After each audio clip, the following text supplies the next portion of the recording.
Welcome back, ladies and gentlemen. You're here with the Economancer. So, I've been working on some scripts for some other videos, but I just wanted to take this video and just talk.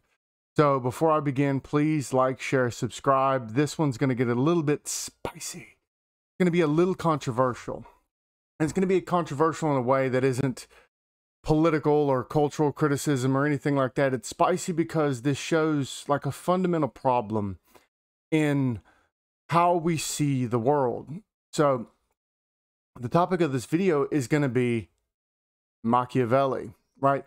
So if you've watched any of my videos on corruption, I talked about Machiavelli and Plato, like kind of putting them against each other when it comes to this understanding of corruption, right? Where we've got Plato saying one thing, this is what corruption is, and then we've got Machiavelli, especially from The Prince, saying something else. But was The Prince the magnum opus of Machiavelli? I mean, it's obviously the thing that's the most researched, it's the thing that's the most talked about, but is it his magnum opus? I would say no. I would say his Discourses on Livy is by far his main corpus of writing. And it's something that a lot of people didn't want out there, and it's something that some researchers and academics look at and think of, wow, this is really good work, this is cool. But then we see people like Word on Fire, where they put Plato versus Machiavelli, and then they only reference the Prince. And they say that he is the Prince of Satan, or he's like this evil, bad guy, because he thought about pragmatics over virtue, or anything like that. Is that actually the case? Again, I would argue no. If you read his Discourses on Livy, you actually see like a full understanding of what he's trying to get at. Yes, there is pragmatism, because there's also a fallen state of humanity. So by that virtue, we would have to set up checks and balances to deal with that fallen state of humanity, which is what he wants to do when you look at his Discourses on Livy. Now, it's not without saying that there are numerous people who's discussed this. You know, you've got J.G. Pocock in 2003, which is really, I think, originally published in 1975, talks about the Machiavelli moment, right? He really points out the ideals of republicanism and civic virtue, how it's evolved over time and influenced political thinkers and movements throughout history. You can look at it highlighting the role of these changes between virtue and advocating for a form of political government known as republicanism. So this is citizen involvement and self-governance, right? This is, you can look at this transmission of ideas through the Italian Renaissance into the early modern period. You know, political philosophies of England, Scotland, American thinkers, all of these traditions, they really look at these integrated principles of civic virtue and self-government into the respective political systems. So if you look at all of this, you have to think that this Florentine political thought and the ideas of Machiavelli, not just the Prince, this overall analysis of Republican ideals comes from that Machiavelli moment.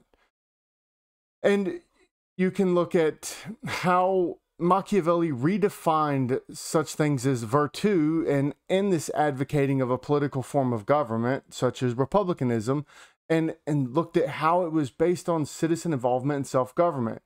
So we have to think that Machiavelli wanted to challenge the traditional notions of political power and authority. Again, this is something a lot of people miss when they think about Machiavelli, that he was just trying to instantiate the aristocratic class.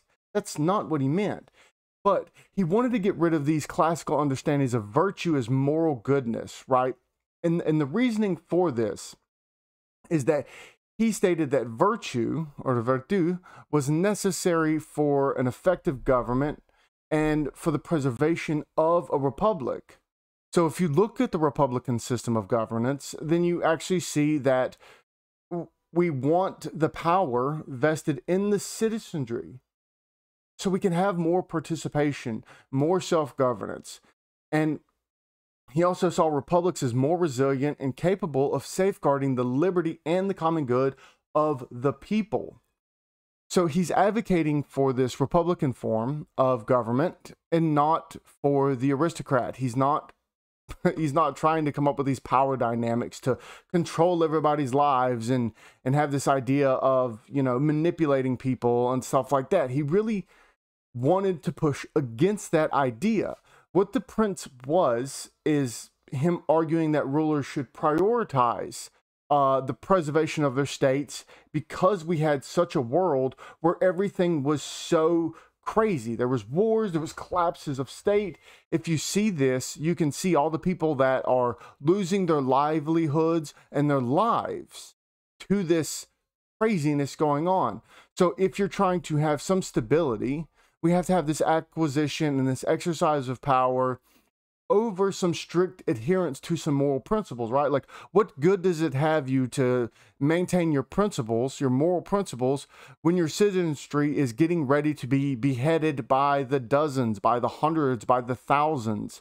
Like, as a leader, someone who cares about his people, he has to be pragmatic in trying to come up with a way to save these people's lives. And yes, he employs this by any means necessary. This includes deception and manipulation, and it is better to be feared than loved, etc. But he just wants to secure the citizens' interests and maintain that stability, not necessarily just be a power-hungry maniac. He obviously thought that this was supremely awful. And then we have to think about all of this, how this has changed. So the Word on Fire says this has led to this like collapse of political philosophy, where we've got Plato and the Republic, and they do this apologia about the aristocrat or the philosopher kings and stuff like that, and how Machiavelli really destroyed this idea of a virtue ethic for the leaders. And to some extent he did. And the reason he did this is that he saw civic virtue as the more important part than leader virtue, which isn't to say that you should just dismiss leader virtue, but you have to understand what he means by civic virtue. This is a sense of public duty, a love for the country, a willingness to sacrifice personal interests for the greater good, and an active engagement in civic affairs, right? So you have to have citizens involved and taking responsibility for the well-being and the success of the Republic by actively participating in its government and contributing to its defense. So he really thought that if a republic could flourish, then its citizens must possess and practice this type of civic virtue. And he saw it as a necessary condition for the survival and the prosperity of the state. The citizens have to be virtuous. They have to be actively involved in public affairs. They must be inclined to be a part of that decision-making process. They must know what the common good is so that they can promote the common good. They have to stop the consolidation of power in the hands of a few. If you look at the way he saw his leadership virtue, I mean, he kind of touches on this a little bit in The Prince, but he has to point out that there are qualities and characteristics desirable in a leader, right? In a ruler. And he recognized that this requires certain traits such as how to govern or whether they can govern effectively. They need strategic thinking, decisiveness. They have to have the ability to inspire loyalty. But he also points out that leaders shouldn't become overly reliant on moral virtue or ethical considerations, as these might impede their ability to make difficult decisions or maintain power. Again, we have to understand that he's watching all of these people's lives be ruined because people are trying to be the most moral king or the moral prince. And he sees it as a farce because he understands and he sees that there is a fallen reality. There's a fallen state of man. And Machiavelli was super pessimistic about this view of humans, right? He believed that people are, by the will, self-interested, prone to vice, and driven by ambition and self-preservation. And again, if you look at modern economics or even modern political science, you still see this belief of an inherently self-interested, vice, vengeful, driven by ambition, self-preservation, all this stuff that I touched on in my last video. But what he says here that's so important is that he said we can understand that we need people to be moral. We need to understand that we can appeal to the moral conscience, but that's not sufficient to ensure this common good, this functioning of the state, and all of that.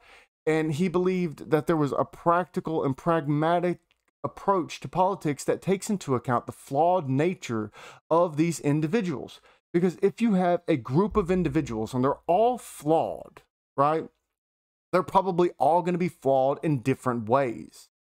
And by having this collective or this community, this communal outlook, then those bad ways of being for each individual is going to be canceled out, because we have this type of cooperation and competition. In economics, it's called co-opetition. I know. Brilliant, brilliant wordplay, economists. So it's really important to understand this. And then we also have to think about it this way, that if we look at the modern economic system, a lot of people point to Adam Smith. You know, you've got people like Leo Strauss and then Peter Minowitz. When they look at modernity and economics, they really point to Machiavellianism and this come of age, right? Where we're looking at this perspective of a political philosopher, and then we're saying, hey, we see this relationship between Machiavellianism, between modernity, between economics, and all of this context leads to what we have now. Because we have the potential for stability, citizen participation, deliberative decision-making, the prevention of tyranny. All of this gets brought into the system of the West. And it comes from the rejection of West's own ideals, which is always like crazy to think about, right? We had to get rid of parts of the West so that we could make the West make sense.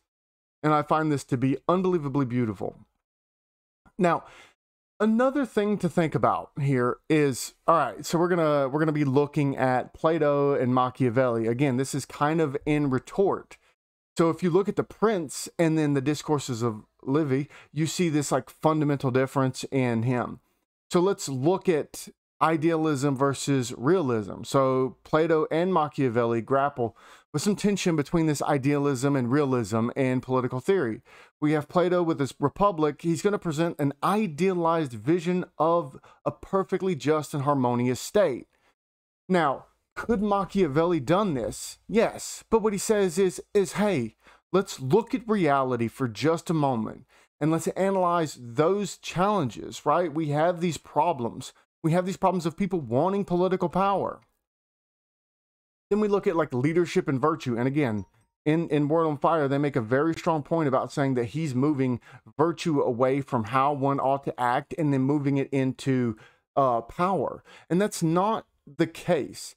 He wants to push this idea of what's the necessary quality for effective leadership and the preservation of power, because if you're a good leader, you have to preserve the power. You don't want some maniacal leader coming in behind you and destroying everything that you just made. You also don't want to just give up all of your stuff to some minority of people that disagree with everything that the state stands for, where we have 90% of the population is doing better than ever before, but then we have this 10% of the population that just wants to absolutely destroy everything. We have to move past that, and you have to be able to preserve that power, not just for yourself as some self-interest, but for the people at hand, the people working on their day-to-day lives. Well, obviously, we're going to have differences in government, right? We have an ideal state from Plato's Republic governed by philosopher kings. We have this hierarchy, whereas Machiavelli, particularly in his discourses on Livy, he has this focus on the dynamics and virtues of a republican government, which emphasizes citizen participation and a proper distribution of power, and not just hierarchy, because hierarchy in and of itself is a distribution of power, but that doesn't mean that it's in a proper order, because that proper order is going to be dynamic. Then we have this idea from Plato's Republic, where we have a strong emphasis on moral and ethical principles as the foundation of a just society. Again, we can look at Adam Smith's work in the Moral Sentiments and see something very similar. But Machiavelli doesn't say that, hey, that's fundamentally wrong. What he says is, okay, even if I buy your argument We have to set aside those conventional notions of morality to understand a pragmatic and amoral approach in trying to overcome some of these problems in the fallen state of man because we are fallen. All right, so there's a lot more that needs to be said when we talk about pragmatism, right? What is pragmatism? Well, pragmatism is doing what's best. It's your second best option, right? In economics, you know, you could have an economist that can come up with a perfect economic system where there is no problems in like the cyclical nature of the business cycle and all of this. They have this utopian vision. We know that utopia is not going to happen, not in my lifetime, I don't think, but we do know that it's not here right now. There is a higher order good, but we have to understand that man has a fallen that man is a fallen creature. And we have to look at this second best. And he explicates this perception of the second best good with the higher ordered good as the backdrop. He doesn't just say ignore the higher order good. He says it's a second best option. We need strategies to implement this because we have to understand reality. And one of the most important things that he really delves into and discusses when he talks about the distribution of power, he talks about the importance of institutions and how these institutions help recognize and help pursue those higher order goods because they may need to be tempered by some practical considerations and compromises.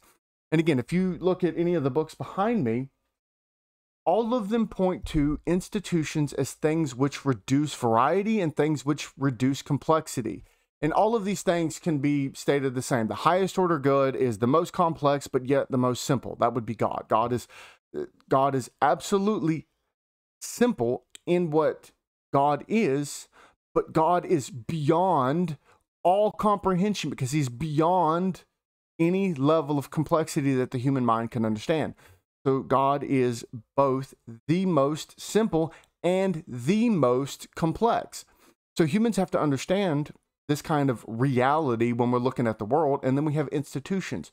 These institutions are a part of reducing the complexity that exists in our life. So if we look at this impact of complexity and this impact of institutions, we can see a lot of the work from the discourses of Livy on someone like Adam Smith and other complexity thinkers, where there's a focus on institutions as the reduction of complexity, right? So Machiavelli emphasizes the importance of institutions in governing a stable and prosperous republic. He recognizes that well-functioning institutions, such as a strong legislative body, checks and balances, and mechanisms for participation from the citizens are essential for maintaining the social order and reducing complexity in governance. So if you think about how this works, there's a ton of focus later on in this political philosophy literature on stabilizing forces in political and economic systems.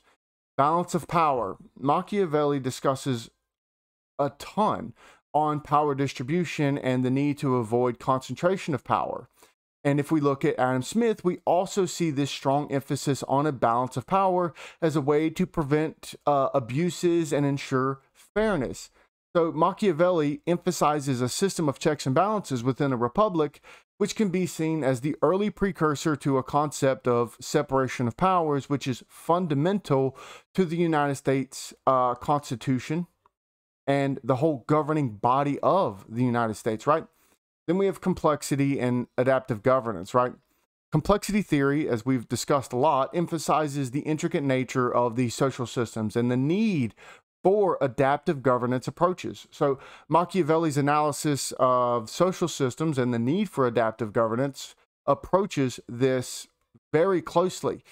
He looks at the analysis of these challenges and these changing dynamics within a republic, and he reflects on the awareness of complexity in politics. He wants us to focus on flexibility, adaptation, and the ability of leaders to respond to this evolving circumstances. And again, if we look at later complexity thinkers, again, Adam Smith all the way up to Nicholas Luhmann, we see this need to recognize adaptive institutions and how it impacts these decision-making processes of not just the leader, but also of the people, right? And so we don't have like a direct intellectual connection between Machiavelli and a lot of these people, which may be sad, but it's definitely strong to understand here that it is probably the first major discourse on this political theory of governance where we try to address the complexity in political and social systems. Now, here's another difference, right? So let's look at Adam Smith and Plato. They're grounding their analysis, such as Adam Smith, in the theory of moral sentiments, in this morality. We don't have Machiavelli grounding in anything, so he doesn't have this systematic moral or ethical grounding for his political theories, even though he does explain on more than one occasion that the saving grace to Rome or to Italy, whatever, comes from the saints. He points to Saint Francis and Saint Dominic as like this guiding light. And so what he says is for with poverty and with the example of the life of Christ, they brought back into the minds of men what had already been eliminated there. So he sees the Roman veneration of the saints as something to be proud of. He does not want to eliminate religion. He does not want to eliminate that we have to embody and walk in the life of Christ, because this is how we bring it back to the minds of men and how we imitate and act out the best possible way to exist. And I think all of this is really important, and all of it just gets tossed to the side because people just want to look at Machiavelli's The Prince. People just want Machiavelli to be the bad guy. People just want a scapegoat, for lack of a better term, in looking at the fall of modernity, where they'll name him something like the Prince of the Snake or the Prince of Satan or Satan's son and all of this. But that's not at all what he's trying to do. He's trying to get people to see, hey, we have this utilitarian framework, which again, some people may think utilitarianism is evil, but I don't, because you really have to understand utilitarianism has its place. It's not always the place, but it has its place. And so he wants to not have this deep philosophical or moral underpinning behind the functioning, even though there is one, and he grounds it in the saints, which is something, again, that's very important that I plan on working on myself a lot later. But ultimately, the person who's probably been lambasted more than anybody else in political discourse, in philosophy, is Machiavelli. So many people see him as just this tyrannical head of this horrible type of philosophical discourse, whether it be in economics, where we're focusing on self-interest, whether it be in all this. But that's not actually what he wanted. That's not actually what he was trying to promote. He fundamentally thought that the best way to go through life was to imitate the saints and then work our way through it from there. Have these institutions that balance out the power that exists in the structure itself, so that the fallen reality, the fallen state of man is starting to be balanced out. And with that, I want you to please like, share, subscribe, send this to people, especially people that talk about Machiavellianism, or people that are really big fans of Word on Fire and who think that that analysis of Plato versus Machiavelli was really good, or anyone who's interested in, you know, political discourse and political theory, political philosophical theory and stuff like that. And if you disagree with my analysis, please let me know down below. I would love to interact more on this topic, because I think this is one of those topics that has been lost or just taken down over time, because again, we need a scapegoat. But I am the Economancer. Thank you for coming, and I hope you have a great day.